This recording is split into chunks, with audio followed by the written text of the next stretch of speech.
What's up, everybody, and welcome to a spoiler discussion of Resident Evil 2 remake, reimagining. What would you call this project that they've worked on here? I call it remake. I know we've probably spent a few of the podcast segments, I guess, talking about what's a remake, what's a upscale, what's a just a complete redesign, A port, a reimagining, like all this stuff. I think this is a remake because you take some ideas and kind of sprinkle it in there, but I mean, this is whole new system, whole new game, whole new look.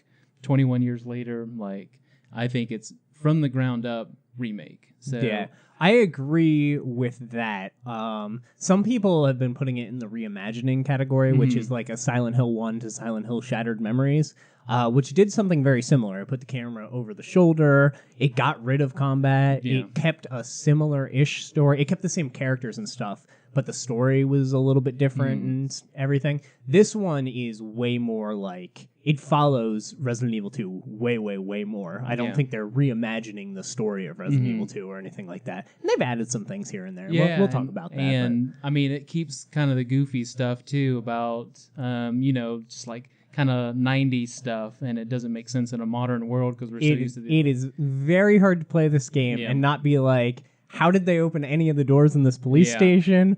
How did nobody care that this statue needed these medallions to get out? I can't, you go into the sewers and stuff, you can't open any of the doors without chess pieces. There's a lot of intentionally keeping some of this very 90s video game design on top of 90s aesthetic and stuff around the police station, and not putting this in a scenario where Leon's like, oh, let me get my smartphone out and figure that keeping it very grounded in 1998. That's what makes me think it's just a remake. But yeah, this one I'm not as contentious about. It's the ones where it's just take 4 for example, where they port it a few years later, maybe upscale it, then people are calling it a remake. It's not really. It's kind of toe for toe the same thing. That's an HD port. Yeah. I completely agree. So let's talk about it. You, being the person who loves Resident Evil 2, the original, you got your dream a month late that it would come out on the anniversary. It was definitely but here some sort of dream. I did not play Resident Evil 2 at all. In fact, and I'll talk about it a little bit, I've never really been that big of a Resident Evil fan, and I've kind of stood by that, and then I went to my collection to kind of set up this, and I'm like, maybe I like Resident Evil a little bit more than I'm giving it credit for. It's just when I got into the series was right when the series started sucking. Yeah. And when it was on the PlayStation 1, it was this rivalry between Silent Hill and Resident Evil. And only now am I realizing what Resident Evil offers that Silent Hill doesn't, and what Silent Hill has that Resident Evil does not. But yeah, you know way more about the original and can speak more to what they did and changed, and I'm kind of going into it knowing a little bit about the original, but more as a new game to me. So it should be interesting. We can hop in. What's really cool, that's my favorite thing about a remake, if you call it that, whether you're talking about Crash or Spyro from the past couple of years or this one, if it puts you back, or Shadow of Colossus too, I should mention. What a good one. When you play it now, even if you didn't, I guess, have the memory from way back then, it's this feels amazing as far as the looks of it, the feel of it, controls, are pretty much to today's standards.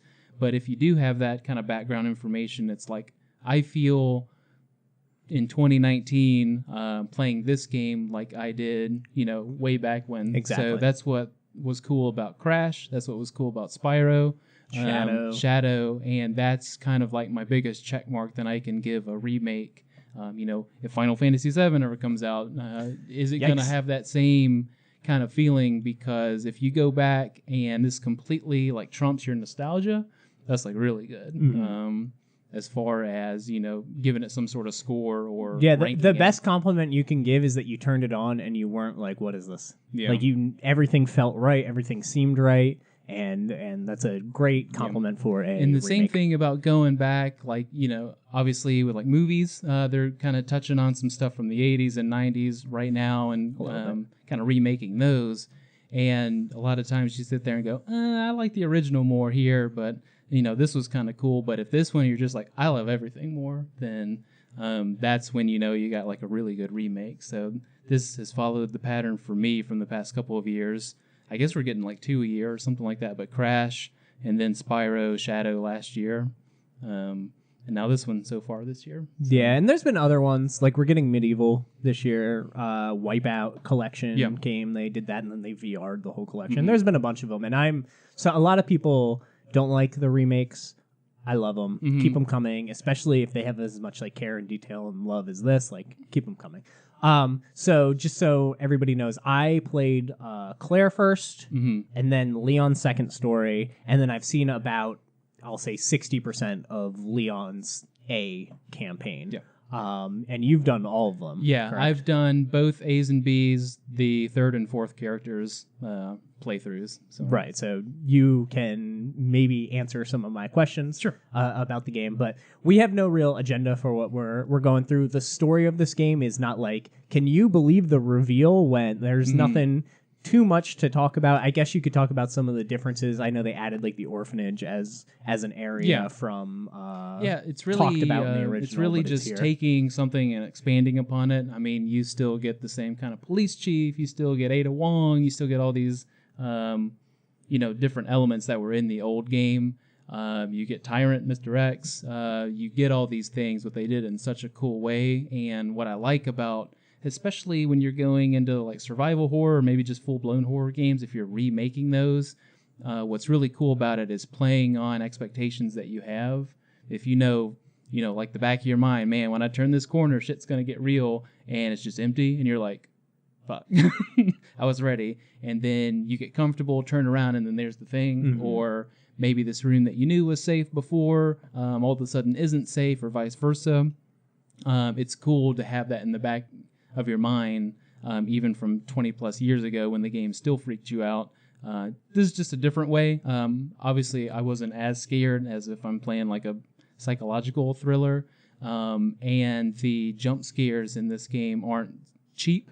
I can't name a single jump scare.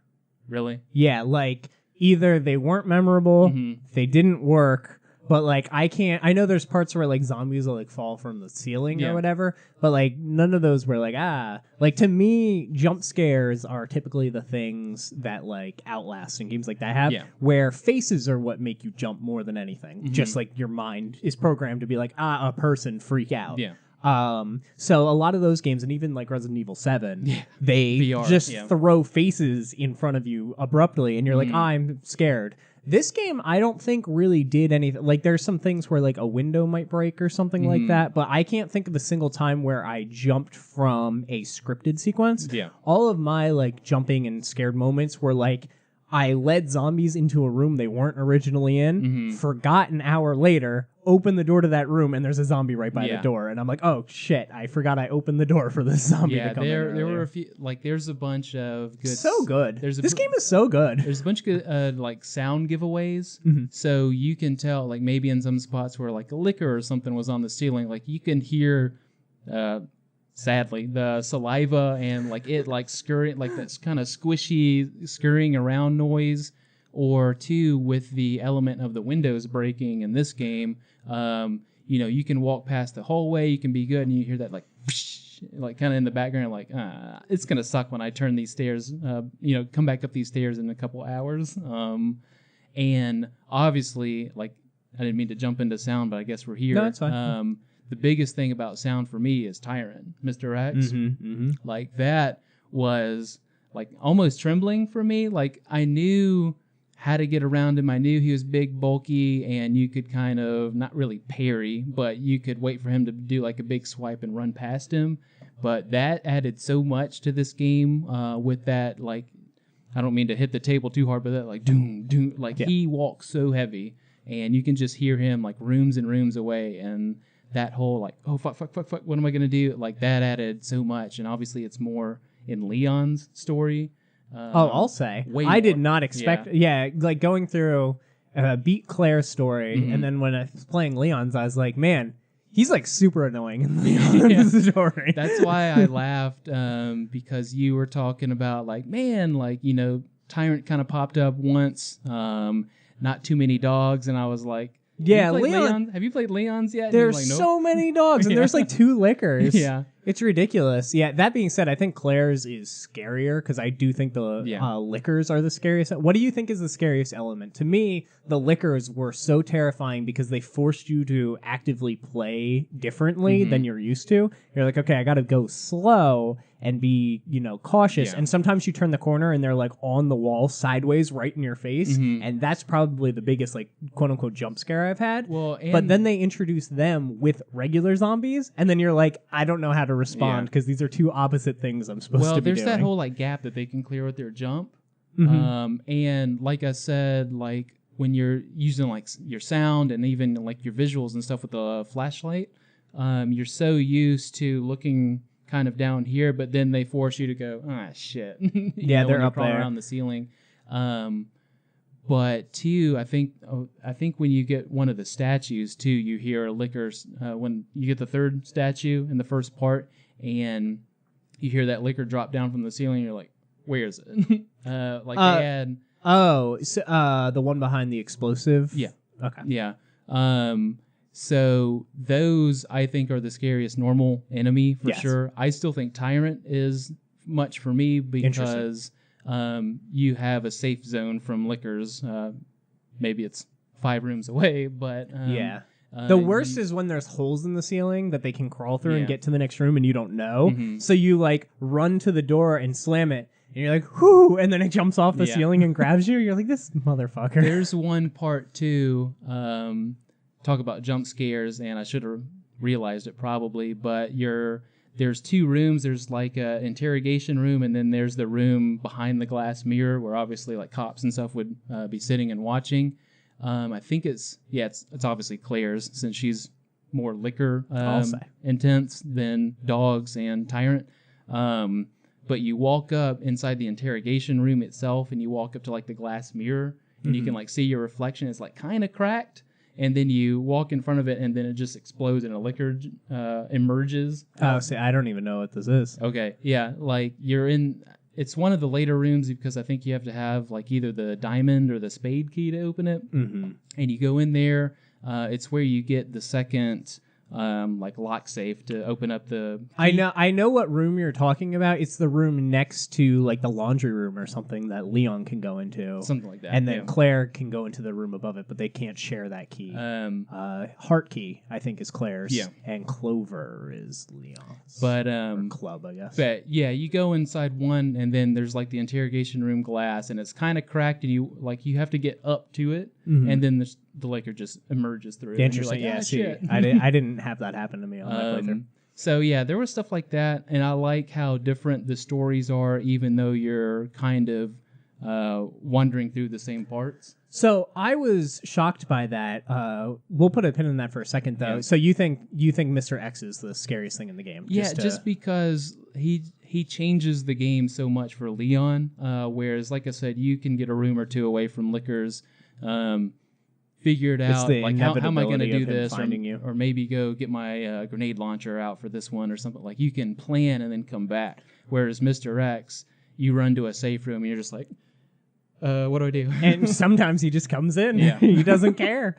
I love that about Mr. X. The thing that he probably would have been my number one, except for 2 things. One, the day before he appeared for me, because I didn't get to him on my first time playing.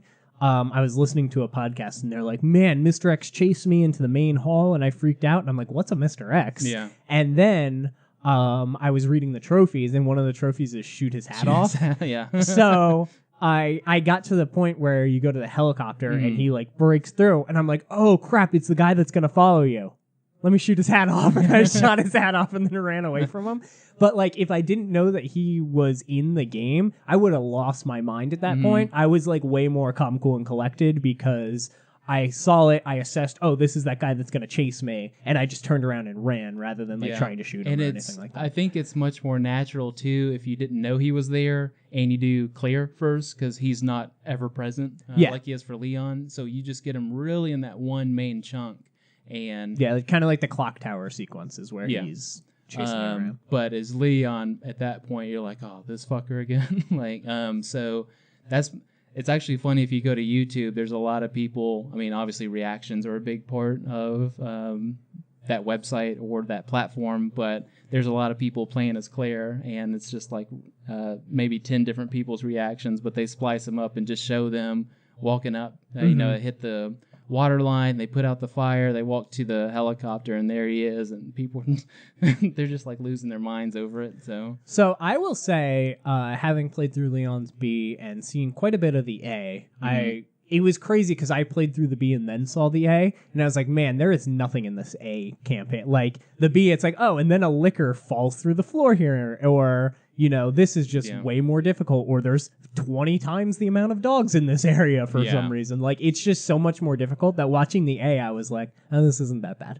But playing through the A for Claire was crazy. But I will say, people are like, oh, the campaigns are like 80% the same and whatever. I was shocked. I feel like they're way more different than, like, it is the same areas, and I guess the puzzles are technically the same, but they're like solved differently. Leon approaches like the parking garage a different way that Claire gets to it, and there was all this stuff where I was playing and I was like, oh, I know where to go, and then I'm like, oh, it's a heart key, and I'm like, I don't have a heart key, and then I figured out, I'm like, oh, you just don't get it as Leon. Like, they were way more different than I thought they were. Even the basic, the bosses are different. I assume.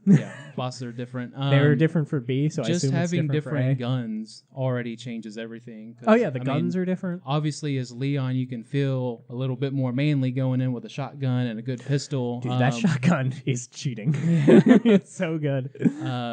And Claire, they give you a grenade launcher, but that only works so well against like lickers and stuff, and I feel like she's got the tougher time. I didn't even shoot the grenade launcher until I think the final area, because I was like, I feel like I'm going to need this, and then like the game ended, and I was like, oh, I probably should have used it.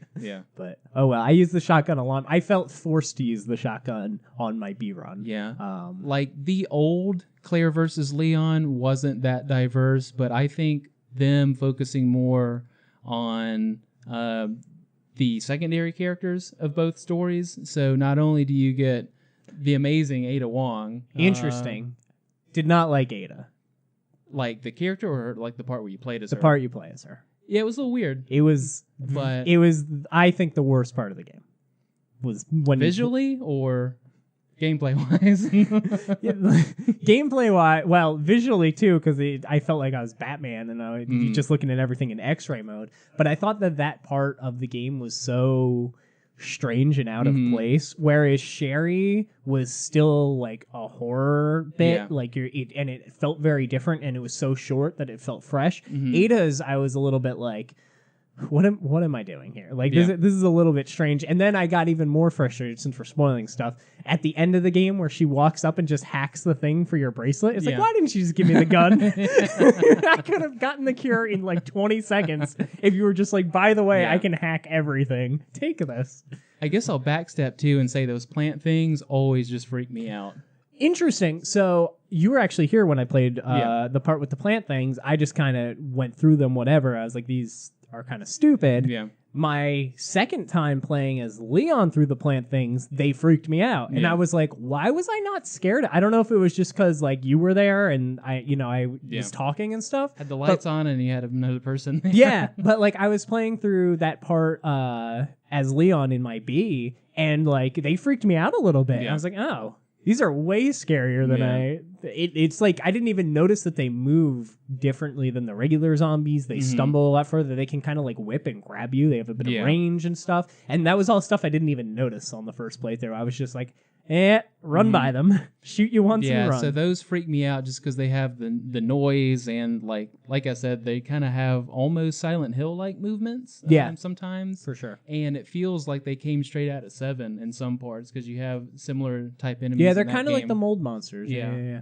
So that kind of freaked me out, even though, if you keep your distance, they're probably the least effective enemy in the game, at least. But as far as like going back to the secondary character stuff, I kind of liked Ada's because I knew the big plant or the big underground facility was coming up, so I was already in kind of like that cybernetic mode, and I liked what they did with her to make her like kind of relevant, at least, even though, like you said, it's weird going into Batman mode and shutting down valves and just the gameplay was strange. She was a cool character, but the gameplay was just so strange. But And I know typically in types of situations where you're playing a game like Sherry and you're like a little kid running from the big scary, like those always just off-put me.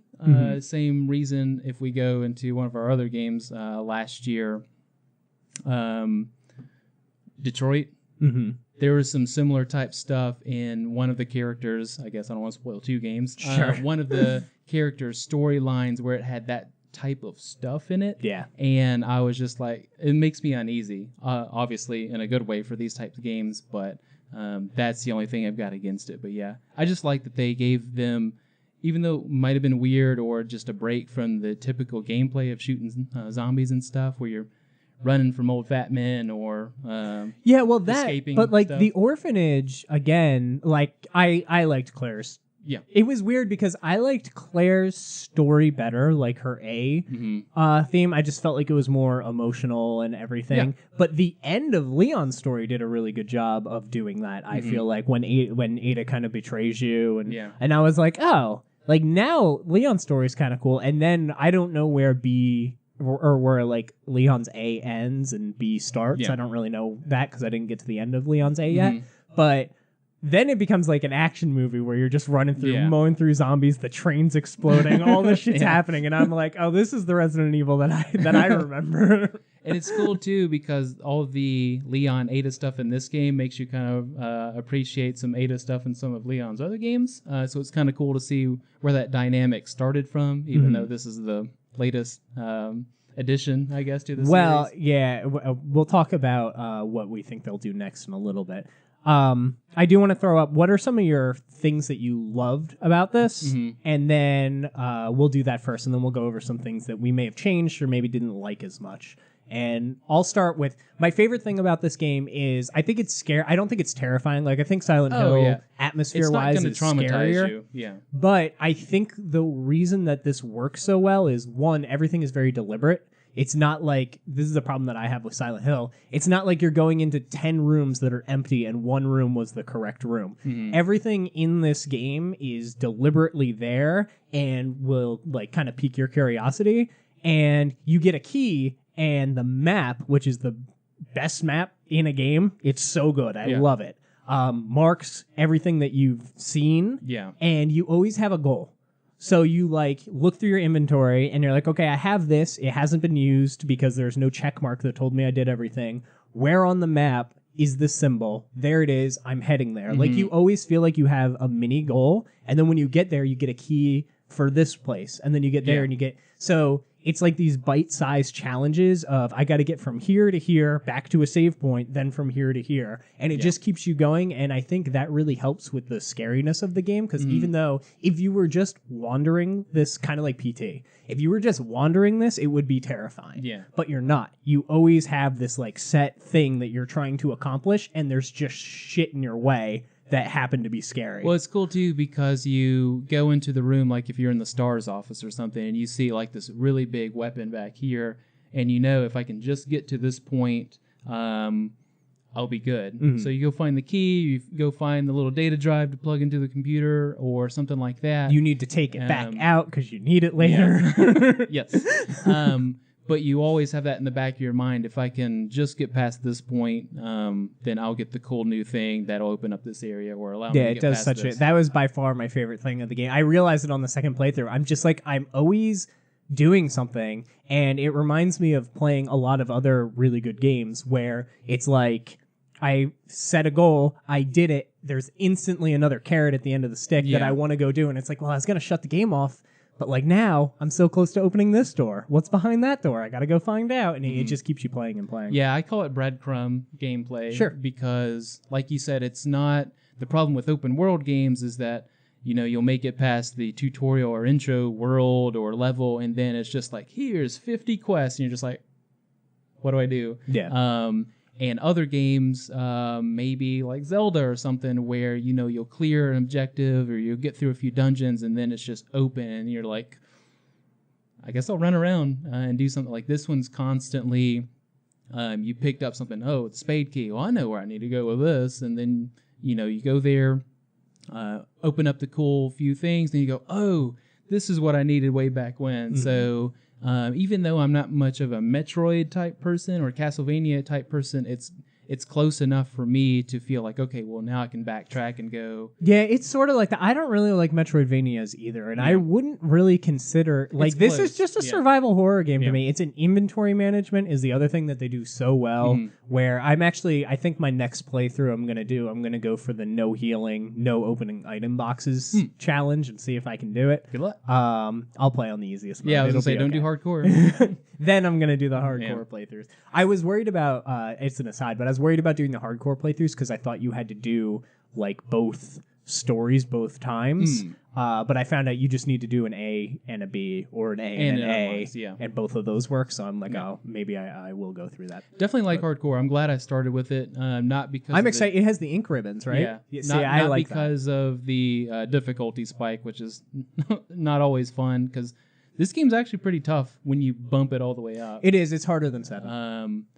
But yeah, the ink ribbons makes it like it always kind of feels a lot like an old game. But when the autosave icon pops up and you know you're safe and okay, I'm not going to lose an hour's worth of progress, that makes you a little more comfortable. But yeah, then when you get to the ink ribbon part, which completes the 90s nostalgia for the game, that's when you're like, okay. Yeah, I'm excited. This is an old I'm excited to play it on those modes. So, is there anything that stands out for you as like something you absolutely loved that they did? For me, it's really the map and just that ability to keep pushing you forward and never giving you a good point to be like, stop playing now. Like now is a good time to stop playing. They never give you that. I mean, I wanted to compare it. I know it's not the same as God of War, where it just keeps going. It keeps going. You can make it like God of War in that case, though. You don't have to ever stop. It is a little more episodic, especially in Claire's, where you get like the fade to black and then you're Sherry and then you come back. Or like in Leon's when he takes a snooze and all of a sudden you're Ada. Like that's the only thing that breaks that immersion for a little bit. But other than that, like you can just keep playing. This is a 4-hour spurt versus a 30 if you played straight through on God of War without any of that. But just the whole thing, it just feels like it flowed real well. Like I said at the top of the show, it made me go, this is why I love the game way back then. So it like replaced a memory for me, which, was real fuzzy for 21 years ago. But it feels like it just replaced that wherever it was in my top 10. Like it just took that place and it felt like there was enough nods to the old one and there was enough like care put into it. That made me feel like, okay, well, these guys were serious about taking that same experience and bringing it to a 2019 where it didn't feel like a cop-out or it didn't feel like a money grab. No, it was made with love, for sure. And just like really taking in the visuals, too. Even if you're playing with, like, silly offshoot outfits and stuff like that, it's still just kind of fun. But, yeah, just seeing Ada, seeing Sherry, and just seeing all the old stuff that I really love, because if you go back and play Resident Evil 2, it's kind of pixelated and jank. A little bit. I went back and played you warmed up with it. Yeah. Some of RE2. I love tank controls. Yeah. I think they're totally fine and totally acceptable. I actually don't understand why people don't like them. But I went back and played it and I was like, I can't believe how similar even just like these openings and everything is. I'm going to buy Resident Evil 2 on PlayStation 1 probably. I don't know if the GameCube version's better or whatever, but I'll see what version's quote unquote the best, and I'll probably pick it up and play through that entirely because I was having a lot of fun. The other thing I really, really love too is them injecting the original soundtrack into the game. Yeah, see, I didn't get that. You don't have that unlocked or something? Oh. No. It may have been the pre-order bonus, and it's in my email somewhere. Let's talk about... First off, I do want to say, if they come out with... Well, we'll go into the DLC right now. Yeah. But I think if they do, like, the Gold Edition, like they did with 7, and put that out in December or November, I'll probably grab the Gold Edition, have all the DLC, hopefully have that soundtrack included in there, maybe all the outfits and stuff, and play that. So have you seen the DLC, and have you tried the 4th Survivor mode? So there's Claire, Leon, Hunk, who is one of the mercenaries that you see lying around dead, or his friends are at least, and then Tofu is the 4th one, which Tofu is literally just a big block of tofu. with knives. Mm-hmm. It's real goofy, but it's a nod to the old right. It was the hitbox for their game that they used. Yeah. So what are you talking about beyond that? So they announced they're doing Hunk's DLC. They have the fourth survivor or whatever. Yeah. They have Kendo, I believe. Okay. The gun shop guy. Yeah. And they have Catherine, who is the is it the president's daughter? Somebody's daughter. Is the other DLC. And they're putting out story chapters for these. That's cool. So you don't know. Yeah, they're putting out story chapters for these characters to kind of, I guess, flesh out their stories a little bit. And allegedly, I say allegedly, you might know, apparently one of the characters, the girl, is the girl that's tied to the table in Sherry's. Yeah. When you play a Sherry. Yeah. So you either see what happens to her or you see how she got there. The DLCs are called What If, I believe. Okay. So that to me sounds like a Elsewhere story where they're going to say, well, what if this happened? But I actually hope it's just that's the end of it. Like, you saw the ending and we'll show you kind of how you got there. So I'm excited for this because I actually enjoyed most of the DLC in Resident Evil 7. Not a Hero was actually really good. The bedroom DLC where you're locked in was awesome. The Zoe DLC was really good. And then there were some other ones like Blackjack and stuff that sucked. But well, they tried a bunch of different stuff. Sure, cool. So I'm actually excited for the DLC stuff, and that's why I'm saying if they do a gold edition, I'll totally pick it up. Yeah, with the DLC, I mean, after that E3 trailer, I just stopped looking at everything because I know people had like 10-minute demos, and then the demo became public, and there were so many like Capcom goes nuts on like maybe the month before a game comes out, just video, like for Devil May Cry and stuff like that too. There's just stuff everywhere. There's 3 demos for Devil May Cry or something already. Capcom, kind of a lot. Capcom knows how to hype, I guess, but when it gets to that point, I just go black on it. I go dark, and just don't pay attention. So all that stuff. Yeah, I saw the was it Catherine Warren, the woman on the table. I saw a blurb about it, but I forgot to like read the article. Gotcha. So yeah, I think that one is a. I know they're probably going to go down the route of what if she escaped, right? So, which I'm not as excited for that as like I'd rather get like this is the canon, this is what happened, because it seems like they're establishing a canon. Both the stories sort of make sense together way more than the original Resident Evil 2, as far as I understand. And there was something else, and maybe you can speak to this.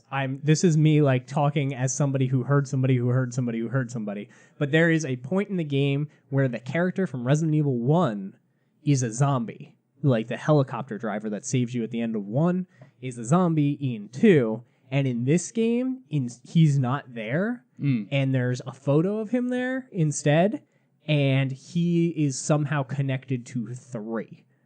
And some people think that they believe that they're going to remake 3 as like a canon story, like this is how it happened, and he's involved in it in some way because they didn't just kill him like they did in Resident Evil 2. Yeah, I'm so lost on Resident Evil lore from way back then, but I did remember 2. I do remember 3, but I don't know, because these games obviously weren't as connected. Stories weren't that big a deal back then, but obviously... Chris is my brother. Yeah. That's enough. That's good. We did it. But what they did with, Sherry, Ada, sounds like they're going to do with the DLC, like they're putting depth into it. Yeah, whereas I agree. The old games, PS1 era, you didn't really have room. Like you either chose full story or full gameplay, and you kind of just went with that. And the hardware capabilities and unless you're Metal Gear Solid, yeah. Unless you have him as your backup. But no, that'd be really cool if they do start tying these together. And I know, too, for some reason, a character, I guess, that shows up at the end of 7, his model is in this game. Oh, yeah. I saw that. I think that was just placeholder stuff, but yeah. Maybe. So, maybe there's a reason. I saw the people that tried to use said model in the game, too. And there is some eyeballs and stuff. Yeah, it didn't work. They tried, but it's cool to see what's kind of embedded in there. But yeah, if they want to go down the route of, using other characters kind of popping up, if they want to do scenarios where they just show you how the dead guy ended up there, hell, if they want to show, I can't remember your officer bro in the main hall. One gives you the knife at the beginning. I can't remember his name. If they want to give me a 30-minute or an hour expansion DLC with him, sure, where it just shows the initial outbreak, where peaceful police office, and it ends with him killing the zombie and helping Leon or Claire up. Yeah, like the very end is helping pick up the. That'd be awesome. I like that stuff. Yeah. I think that's really cool. Because too, like when you compare. Claire and Leon kind of play the same. Obviously, one's got better guns, but one's way scarier. Yeah, one's story's better. With Ada, you're not so much gun. You're just like outsmarting kind of everything. With Sherry, no guns, even though that would be a cool. That's what I was looking for when I was getting chased. I'm like, I'm just gonna shoot this guy. He gets a much worse fate than being shot, but it's kind of cool to play with all that and then see Hunk where you're just loaded with guns. Oh, yeah. So did you do the fourth Survivor at all? Yeah. Okay. Did you beat it? Yeah, I forget what my time was on it. It was like a B run or an A run. I only did it once. I thought you just had to get out of the sewer. Oh, no. So I used almost all my stuff and got to the elevator that like Claire normally takes. And I'm like, I did it. And like, there's no button prompt. And I was like, what? Mm-hmm. So I found out you run, and then I got to like the main house, and I was like, oh, because you actually go up Leon's way, and I don't know Leon's way as well as Claire's way. I'm used to that way. So like you go up Leon's way, not Claire's, and then the whole mansion is blocked off, and you have to go all the way through the mansion and get out. And I was probably like 5 rooms away from getting out when I died to. There was a licker, and I was like, okay, I have 3 bullets. Yeah. I'll kill this licker, and I'll just kind of run and see how far I can get, because I'm not going to make it, because I didn't realize how long this was. So I pull up my gun on the licker, and Mr. X punches me in the back of the head, and I die. And I was like, all right, I guess so. Yeah. What a fitting way to end this run. His home stretch run is real balls to the wall. Yeah, no, I would not have shot everything and combined everything and did everything. If I literally thought it was Escape from the Sewers. I didn't know it replay the game backwards really fast. Yeah.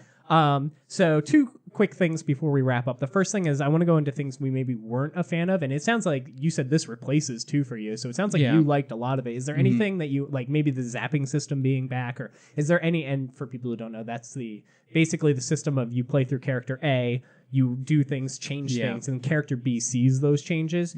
There wasn't any of that really. The only thing that I saw that was really cool was Claire goes into, or sorry, Leon is technically first. Yes. And he goes into an area and kills the dogs that were so annoying in his playthrough. And then when Claire gets to that area, the dogs are all dead just on the floor, and there's lickers eating them. And I was like, oh, that's cute. Like, that explains, who was here first and stuff like that. Is there anything that you didn't like as much, or you would have changed? Yeah, I mean, you hit the nail on the head as far as what big change happened, and that was in the original weapon locker room. You could leave something behind. You had 2 choices. It was a grenade launcher and I think just some items. And you could choose as Leon, do I take one? Do I take both? Do I take none? And then when Claire does her mirror run of it, that's sitting there. That same stuff is sitting there, and whatever you took or didn't take is, her options now. Right. So I like that. Obviously, there's a little bit of interaction with them, whether it's hey, I saw you on the camera, or leaving some like little notes around, and it's like, hey, if you see this thing, get the hell out. Like, I like that, but I really would have liked them to bring back that system, because I mean everything else was there, so why wasn't that? It was a little strange. On top of taking an extra step or 2 and doing it maybe 2 or 3 more times.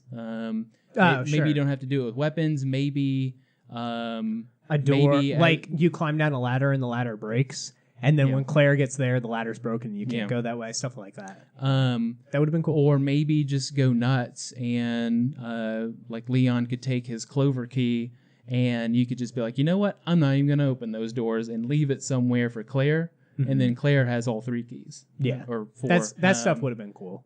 Yeah, so that'd be a good way to kind of mix it up. And the thing I'm looking forward to on PC is that usually with Resident Evil games that make it to PC, they upload some sort of mod to where it randomizes zombies in each room. So no run's ever the same. So I like that idea, but ingrained into the game where Like I said, you can maybe leave a key here, maybe do something else, or maybe Leon can leave the shotgun for Claire and make it, a little easier on her. Just something like that mixes it up, but keeps it fresh every time. Not that it would ever stop me from doing a Leon or a Claire run ever again, but something built into the game that just varies it every single time you play, so you don't get stuck on. So I don't feel like I'm trying to do like a speed run. Is it called hardcore? Yeah. Is the hardcore difficulty? Does it mix up the items or no? No. The only thing that changes locations and types of items are just the differences between A and B.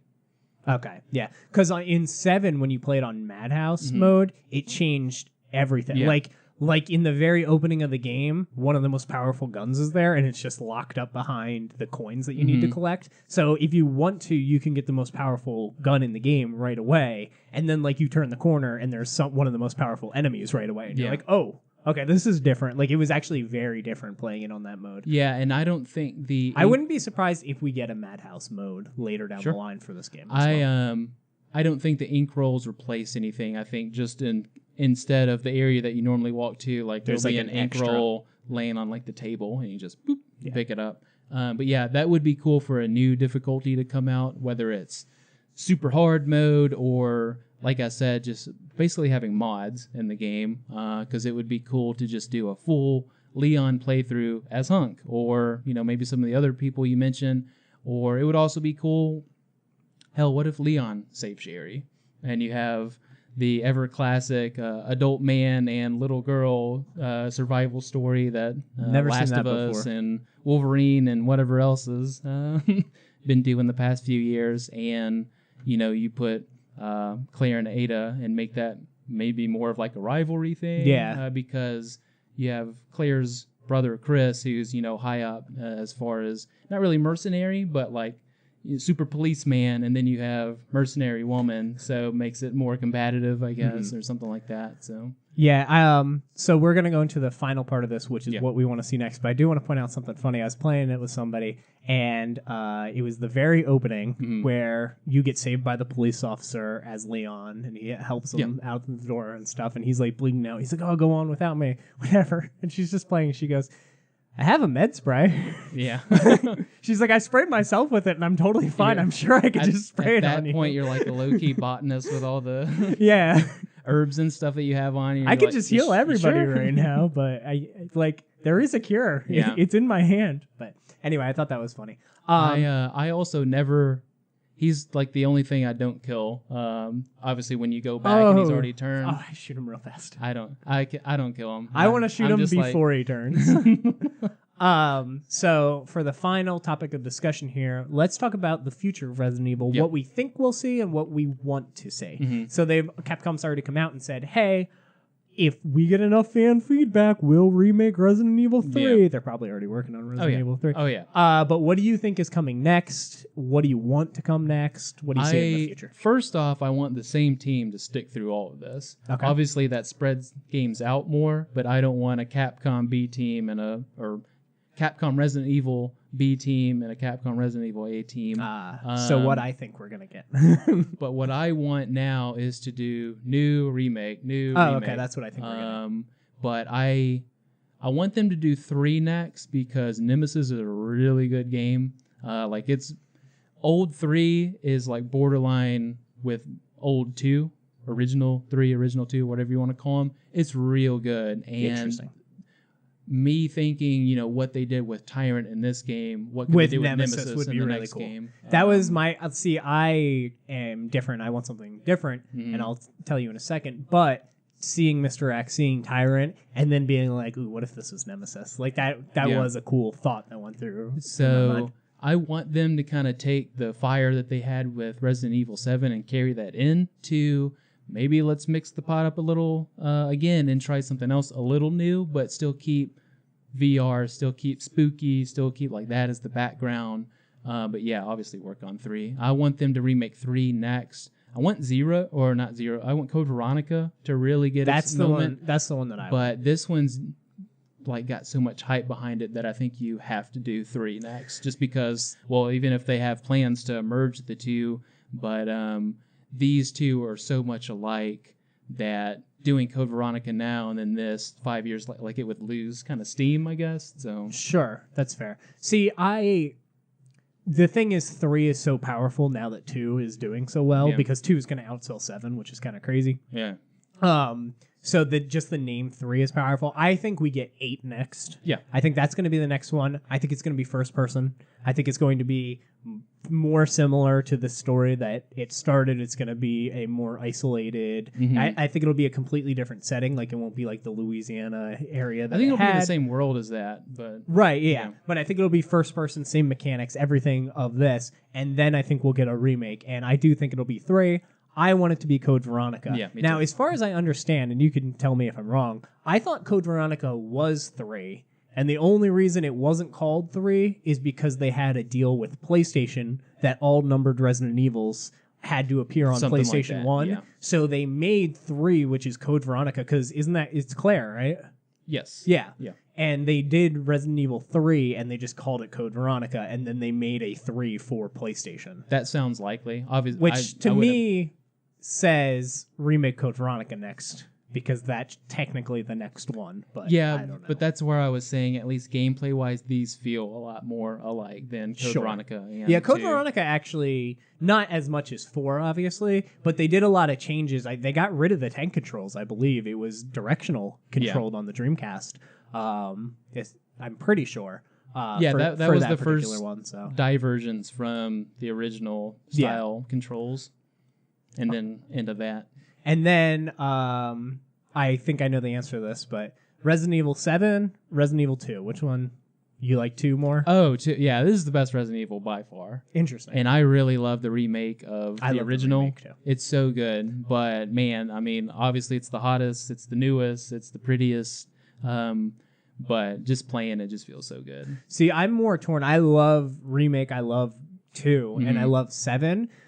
The fact that 7 is in VR is such a big deal. Yeah. That I think I like 7 a little bit more. Maybe once we get the DLC and everything rounded out for 2, I'll like 2 more because the DLC does help with 7. But to me, they're very it's like a 55-45 split right now. I'm like, I like 7 more, but God, they're all so good. They feel so traditional, and I'm so happy. I'll say 4, but with the 4 different things on this table, you get 4 very different games, all of which I know plenty of people who will die on the hill that original remake is the best. I'm sure there's plenty of these guys now, and the original one of 2, 7, and 4. I know plenty of people who will die on that hill, but like so many different experiences, and all of them are super well received. Yeah, they are. They're good. Especially with this one and 7, like it's back to survival horror as I knew it as a kid. Like this is 20 years ago survival horror, which is limited inventory space. You can fight back, which is something that's been removed from horror over the past couple of years. It's not just jump scares. It's more about the atmosphere and the where you are being a character, and they put all of that together in one game as opposed to what the more common horror games have been, which is Twitch, make you jump, haha, get the laugh, like straight. I'm so glad that people, and to be fair, they don't know how to program combat, so they're just like, he grabs you and you lost, ha ha ha. And like, I'm glad that big companies are stepping up and being like, no, we'll show you how you actually do it. We'll have combat and you still feel defenseless. Yeah, and they've done it. They did such a good job. Honestly, some of the secondary stuff, like the knife and the grenades, feel better. God, the knife mechanic's so good. Yeah, I love it. Especially just seeing something walking around with like a knife sticking in it, or being like, oh shit, there it was over there, and like running back to grab it. Yeah, at one point, I stabbed the knife into the plant guy, and it continued the whole area, and then I did the thing where you kill all the plant guys by turning on the toxic or whatever, the solution, and then I went back and I was going to get the thing, and I was like, oh, my knife. And just took it back out of him. Forgot that was there. But yeah, super excited for the future of Resident Evil. Like I said, I've always been a Silent Hill guy. I have now opened the door. I understand as somebody who doesn't really like zombies very much, I understand the appeal of the series 100% now. It's more about that breadcrumb feeling than the actually being scary, which is not what, like Silent Hill, I was just like, it's way scarier, which I think is true. This is going for something different. And still at the end of this day, this feels like a PS2 game. Yeah. Obviously way prettier. I beat Kingdom Hearts 3, and that's the thing I love about that too. It feels like they made that game in 2004, and they just remastered it for today. And it's just been sitting in an archive somewhere. Like, we ought to dust this off and make it a little pretty. That's exactly how it felt. So I'm excited for whatever the future of the series is. Hopefully we get an announcement this year. I wouldn't even be surprised if they knew that this was going to be a success and they want to start teasing it. Hopefully it's not like they did with Resident Evil 2 where they announced it like 8 years earlier, and then people are like, I don't even know if they were lying at this point. In random parts in time, they have like little teasers of it, and you're just like, oh, like right before an awards thing or a presentation, weird. Like, oh man, the trailer's going to drop, and then it's just like, why did they do that? What a weird company. Capcom, probably my favorite company from last year. From being able to... They made a strong resurgence lately. From revealing Devil May Cry, Resident Evil, bringing back Mega Man. Like, they're listening. They ported a whole bunch of stuff to Switch. Like, they are actually listening. I would love to see them remake, because they own Clock Tower and Haunting Ground, which is a series I very much love. I would love to see them delve into that. Like, I hope this game shows that you can do a horror game, and maybe we get like a Dead Space, or I know Visceral's gone, but maybe we get some sort of Dead Space type thing. Like Evil Within and Resident Evil are like the only two big horror things that we have, and I would love more. Yeah, Capcom's, even small stuff like putting in Street Fighter characters that people wanted, bringing in Phoenix Wright games and porting it over to like the Switch and stuff, getting it off the DS basically, like just little small tidbits. If they could have made Capcom versus Marvel vs. Capcom a little better, that would have been awesome. I would probably put them in top position right now, but this game's doing it some favors with me at least. But yeah, just if they could make some of these other franchises pick up a little bit, like they're doing real good. They are. So they sure are. All right, well, thank you for joining me on this spoiler discussion of one of your favorite games of all time, and now arguably one of my favorites. Really, really love it. And thank you guys for listening and watching along with us. I hope you guys enjoyed the game. Please leave your comments down below of how you felt about Resident Evil 2 and the Resident Evil series in general. And we will speak with you next time.